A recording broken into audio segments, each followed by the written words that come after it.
48 గంటల పాటుగా రాష్ట్రీయ స్వయం సేవక సంఘం మీద చర్చ జరిగింది. అప్పటికి ఇంకా స్వాతంత్రం రాలేదు. అప్పుడు స్థానిక ప్రభుత్వాలు ఉన్నాయి కాబట్టి. దాదాపుగా మీరు 100 సంవత్సరాల్లో 55 సంవత్సరాలు ఆర్ఎస్ఎస్తో కలిసి నడిచారు కదా. స్వతంత్రం వచ్చిన తర్వాత సంఘము రాజకీయంగా ఎదుగుతుందేమో ఒక అనుమానంతో 1925లో ఏ సిద్ధాంతంతో అయితే ఆర్ఎస్ఎస్ స్థాపించబడిందో ఇప్పటికీ 2025 వరకు ఆ సిద్ధాంతం మీదే నడుస్తుందంటే మనందరం వేరు వేరు పార్టీల్లో ఉండి దేశం కోసం పనిచేస్తున్నామా, మనం శత్రుశూరులోకి వెళ్ళిపోతున్నామా నాకు భయం వేస్తుందన్నారు ఆయన.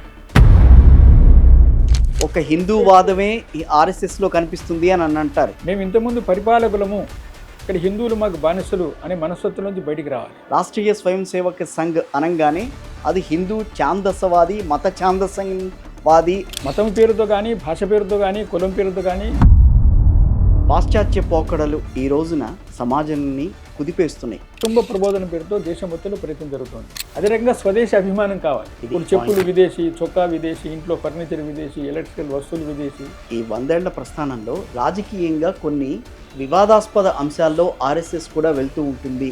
స్వయం సేవకులు, ప్రధానమంత్రి, స్వయం సేవకులు వీళ్ళందరూ అయిన కారణంగా అప్పుడు ఎల్కే అద్వానీ గారు, వాజ్పేయి గారు, మురళీ మనోహర్ జోషి గారు వాళ్ళు ఆర్ఎస్ఎస్తో అనుసరించిన వ్యూహం వేరు, బీజేపీ గవర్నమెంట్ ఆర్ఎస్ఎస్తో అనుసరిస్తున్న వ్యూహం వేరు. స్వయం సేవకులు ఎవరుతున్నారో